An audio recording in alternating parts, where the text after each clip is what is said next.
Hello everybody, and welcome back to G-Bear's Off-Grid Ways. A moon in the desert.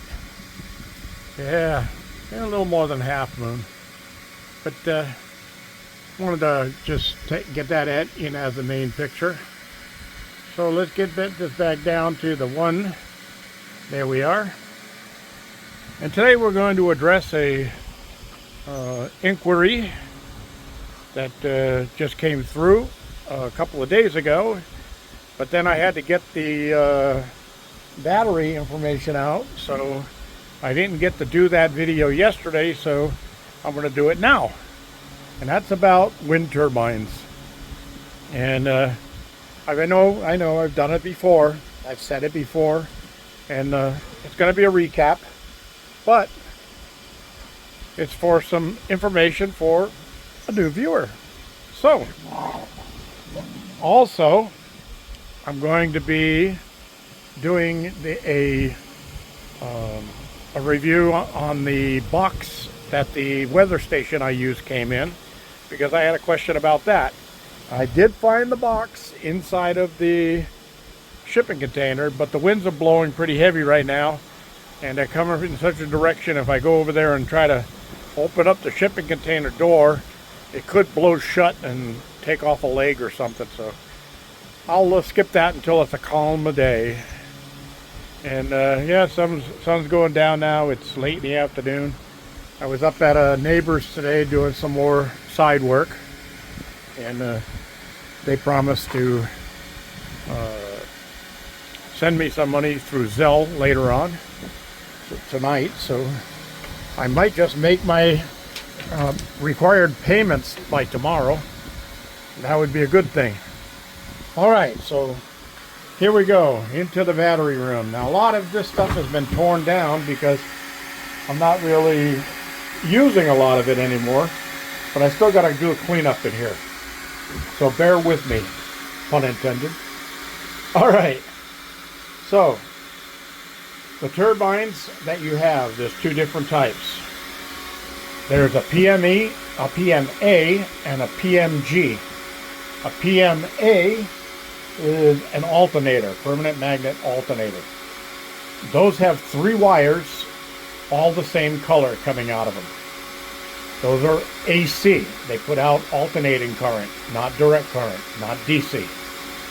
Okay, now the permanent magnet generator is DC, and it has 2 wires coming out of it. One red, one black, positive and negative. Okay, so those are the differences in your turbines. Then you also have to worry about voltages. You have to get a turbine that meets your voltages requirement for your system. Now mine is a 12 volt system, and it's going to be upgraded, but so I won't be able to use that anymore. But a 12 volt system can't charge a 24 volt system or a 48 volt system. It's only for 12 volt, and vice versa. You can't have a 48 volt PMA or PMG charging a 24 volt battery bank. Saying can't is not fully correct. You shouldn't, because what you're going to have to do is you're going to have to install voltage regulators, step up, step down, to meet the proper voltage requirements, which is pretty much buying a Volkswagen when you needed a pickup truck, right? So buy for your system whatever you're going to be using for your system. That's the important part. So for a 12 volt system, I got 3 wires here, all black, coming in from the PMA outside up on the tower. Okay, now those bring in alternating current, and it's all positive. Each one of these 3 screws is a positive input. Now inside of this controller, and this is a hybrid controller, as you can see right here. Don't let this confuse you. It says wind/solar. That slash means or. It doesn't mean and. Doesn't mean you can hook up wind up here and solar down here, or wind up here and solar over here. It's one or the other on these, okay? And that's pretty much with everything. The Midnight Classic will handle wind power, water power, or solar power. But it's one or the other. You can't use all three. You can't have all three different inputs going in at the same time. Okay, so remember that part. All right, so they asked if I go directly to my batteries. Well, you can, using a system like this. Now remember, this is, I gotta hook that back up. This is a 12-volt system, and the turbine out there is cranking out power, but the red light should be on if it was giving me anything of substantial energy. And it's not flashing, so I'm not really getting any good input out of it. Not at this point. Now this unit may have shorted out while I was working around here, because I could have disconnected a wire while the thing was putting out power. Just knocked it off while I was working out here. And that would actually damage the turbine, the PMA. Okay, so you don't ever want to connect or disconnect your PMA while it's under pressure putting power out. Okay, that's not good for them. Now, people talk about brakes for them and all of that. For PMA, permanent magnet alternators, do not use brakes. Unless the unit comes specifically with its own brake built in, do not add one to it. You will burn out the stator. Okay. Now, if you don't have a controller to do this with, you're going to have to convert the AC input to DC before you can charge batteries. And in order to do that, you use an item like this.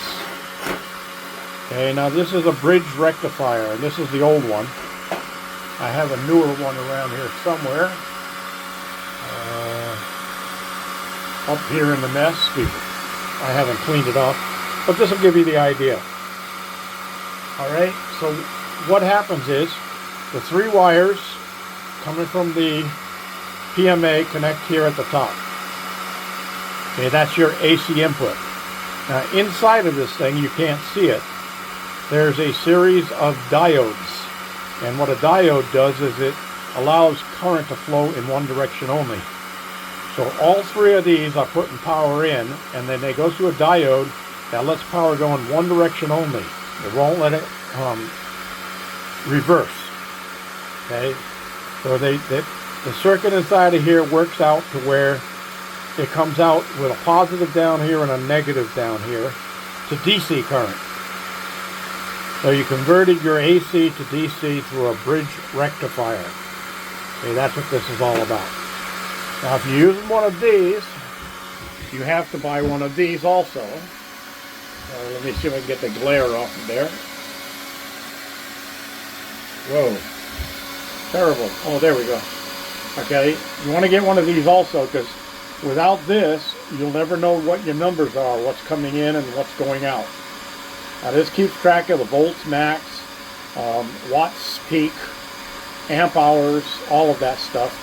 It'll store it all in there. Right now I'm just using this so I can keep track of my LiFePro batteries, so I know what kind of power I have in those, and see if it coincides with my system here. Now this says I got 13.1 volts in the system, and this one's saying I got 13.09.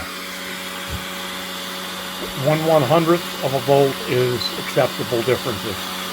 Alright, so it's resting right now. There's no sun on the solar panels, no power coming in. I'm running whatever is in my cabin right now is running off of 4 batteries only. This system does not connect into these batteries. For some reason, LiFePro batteries don't really like wind power. Now, you can use it, but you have to use a good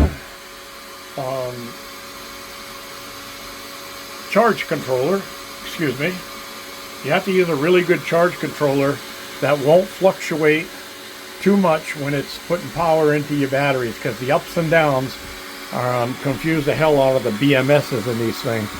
So you can use it also on LifePro batteries that don't have BMSs, but then again, that's a lithium ion battery, not a lithium iron phosphate oxygen battery.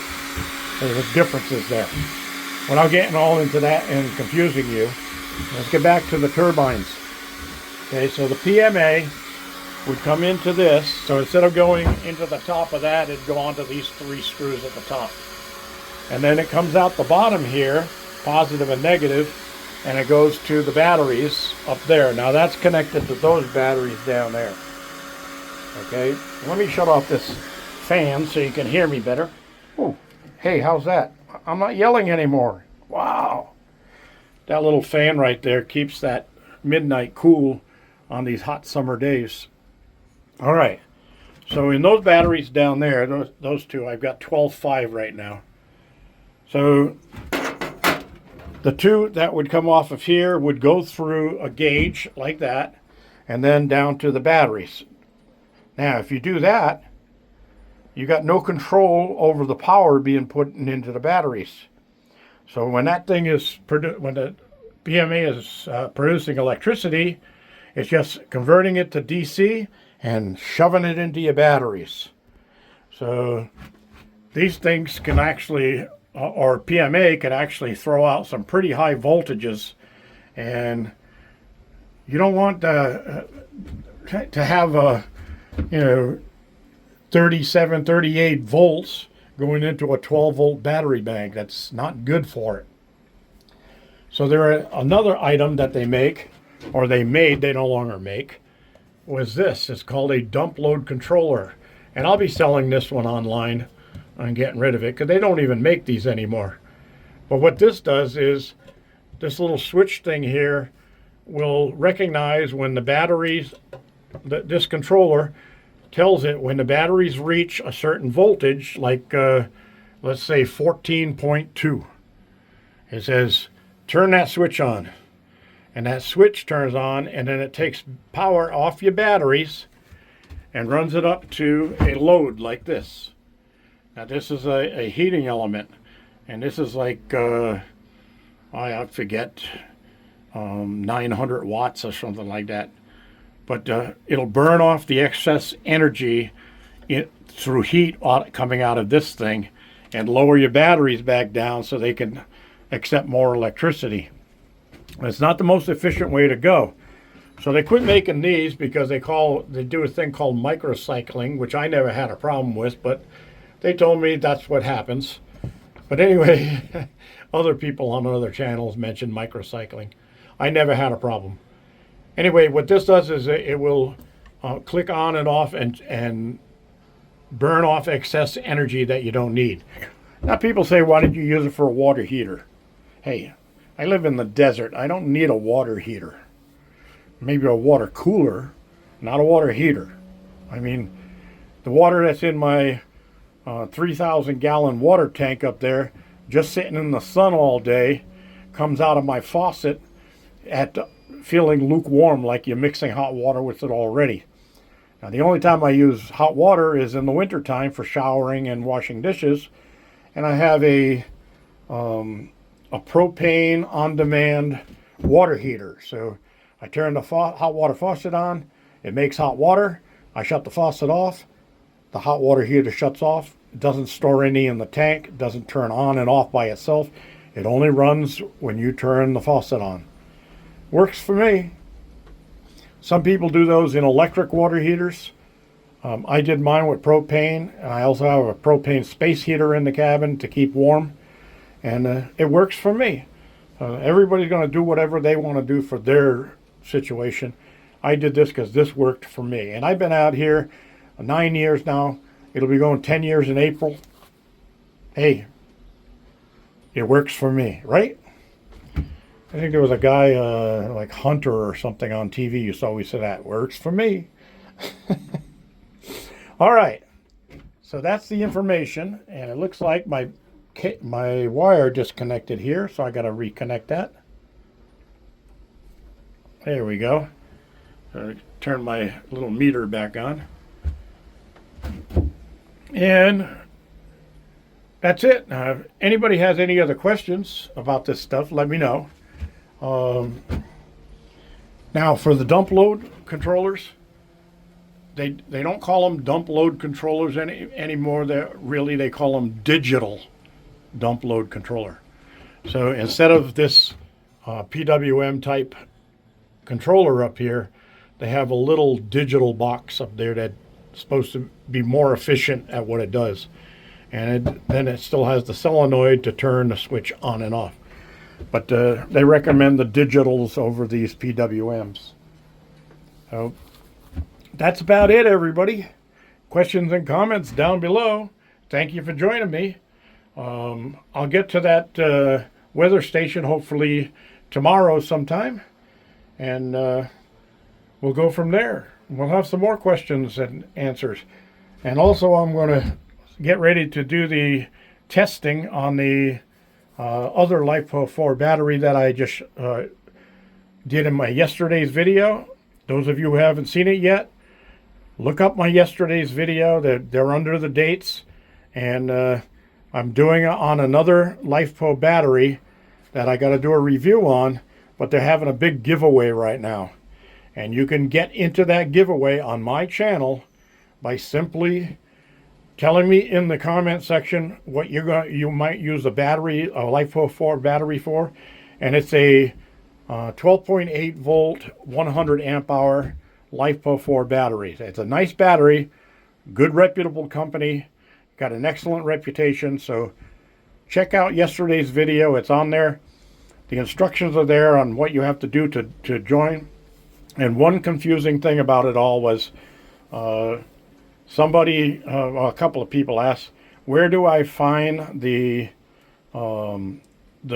battery channel videos on YouTube? Well, that was misworded by the battery company. It actually means check out my video, YouTube video at GBears Off-Grid Ways, because I'm doing the advertisement for them with that video. So you have to follow my video after you do sign up, because I'll be putting out other pertinent information like when the drawing is going to be, what time the drawing is going to be, and it will be a live drawing with a computerized digital spin wheel with everybody who enters name on that. And then we'll see who gets the batteries. So that's it, everybody. Thanks for joining me. This is G Bear signing off.